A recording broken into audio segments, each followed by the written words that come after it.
हर हर महादेव। दोस्तों, भगवान किसको धन देते हैं और किससे छीन लेते हैं। एक शिव भक्त की अद्भुत कहानी। बहुत समय पहले की बात है।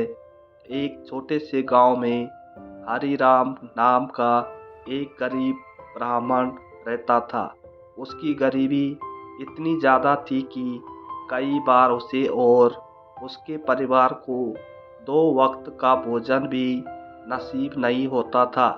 फिर भी उसके चेहरे पर कभी उदासी नहीं होती थी। वह हर दिन सुबह उठकर भगवान शिव की पूजा करता और कहता, हे भोलेनाथ, मुझे धन नहीं चाहिए, बस इतना दीजिए कि मेरा मन कभी लालच ना करे। गांव के लोग उसे मूर्ख समझते थे। वे कहते, अरे हरि राम, भगवान से कुछ मांगना ही है तो धन मांग, सुख मांग, ये कैसी पूजा है। हरि राम मुस्कुराकर कहता, भगवान सब जानते हैं, जो मेरे लिए सही होगा वही देंगे। उसी गांव में एक बहुत बड़ा अमीर सेठ रहता था, राम गोपाल। उसके पास अपार संपत्ति थी, लेकिन उसका दिल बेहद कठोर था। वह गरीबों की मदद तो दूर, उन्हें अपने दरवाजे से भी भगा देता था। एक दिन उसने हरिराम को मंदिर में पूजा करते देखा और हंसते हुए बोला, तू रोज पूजा करता है, फिर भी गरीब है, और मैं बिना पूजा के इतना अमीर हूँ। इसका मतलब भगवान कुछ नहीं होते हैं। हरिराम शांत स्वर में बोला, सेठ जी, भगवान देते भी है और लेते भी है, बस समय का इंतजार कीजिए। सेठ ने हंसकर कहा, अगर तेरे भगवान सच में है तो मुझे और धन दिला दीजिए। एक रात भगवान शिव ने हरिराम के सपने में दर्शन दिए। उन्हें कहा, हे वत्स, मैं तुम्हारी भक्ति से प्रसन्न हूँ। कल सुबह तुम्हें रास्ते में एक थैली मिलेगी, उसमें धन होगा, लेकिन ध्यान रखना उसका उपयोग कैसे करते हो, यही तुम्हारी परीक्षा होगी। अगले दिन हरिराम को सच में एक थैली मिली, जिसमें सोने के सिक्के थे। उसने तुरंत भगवान को धन्यवाद दिया। हरिराम ने उस धन से पहले अपने परिवार की ज़रूरतें पूरी की, लेकिन उसने लालच नहीं किया। उसने गांव के गरीबों को भोजन कराया, मंदिर की मरम्मत करवाई, ज़रूरतमंद बच्चों की पढ़ाई का खर्च उठाया। धीरे धीरे उसका जीवन सुधरने लगा, लेकिन उसका स्वभाव नहीं बदला। उधर सेठ राम गोपाल को हरिराम की उन्नति देखकर जलन होने लगी। उसने सोचा, अगर ये गरीब इतना अमीर बन सकता है तो मैं और अमीर क्यों नहीं हो सकता। उसने लालच में आकर गलत काम शुरू कर दिए।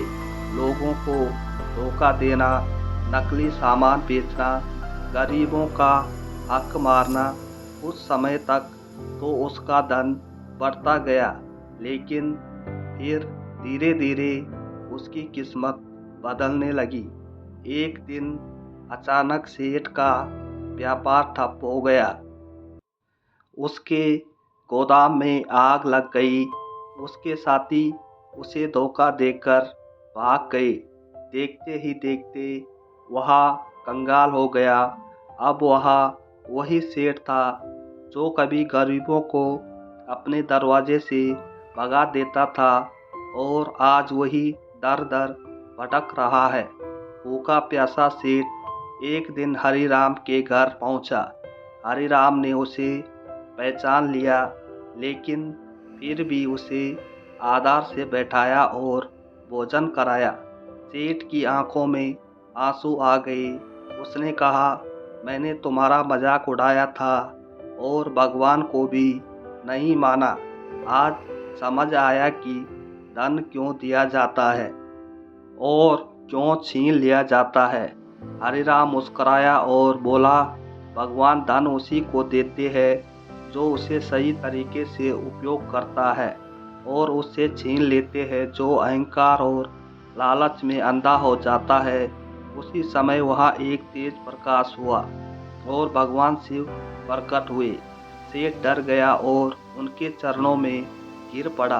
भगवान शिव बोले, धन कोई स्थायी चीज नहीं है, यह एक साधन है, साध्य नहीं। जो इसे दूसरों की भलाई के लिए उपयोग करता है, मैं उसे और देता हूँ, और जो इसे अपने अहंकार और स्वार्थ के लिए उपयोग करता है, उससे मैं सब छीन लेता हूँ।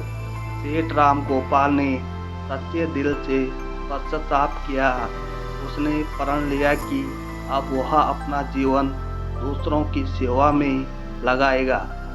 धीरे धीरे उसने मेहनत से फिर से कमाना शुरू किया, लेकिन इस बार वह गरीबों की मदद करता, ईमानदारी से व्यापार करता और हर दिन भगवान शिव की पूजा करता था। दोस्तों, यह कहानी हमें यह सिखाती है कि धन भगवान की कृपा है, अधिकार नहीं। जो इसे अपना समझता है वह खो देता है, जो इसे भगवान का प्रसाद समझता है वह बढ़ाता है। लालच और अहंकार सबसे बड़ी गरीबी है। भले ही आपके पास कितना भी धन हो, अगर मन अशांत है तो आप गरीब ही है। दान और सेवा से धन बढ़ता है। जब आप दूसरों की मदद करते हैं तो भगवान आपके रास्ते खोलते हैं। सच्ची भक्ति चमत्कार करती है। हरिराम ने धन नहीं मांगा, लेकिन उसे सब कुछ मिला। दोस्तों, अगर आप चाहते हैं कि आपकी पीढ़ियों तक गरीबी खत्म हो जाए तो इस कहानी की बातों को अपने जीवन में लागू करिए, मेहनत कीजिए, ईमानदार बनिए और जो भी मिले उसे से थोड़ा दूसरों के लिए रखिए, क्योंकि भगवान धन उसी को देते हैं जो उसे बांटना जानता है और उससे छीन लेते हैं जो उसे केवल अपने लिए रखता है। तो दोस्तों, कहानी अच्छी लगी हो तो एक कमेंट करिए और चैनल को सब्सक्राइब करना ना भूलें। मिलते हैं अगली कहानी में। हर हर महादेव।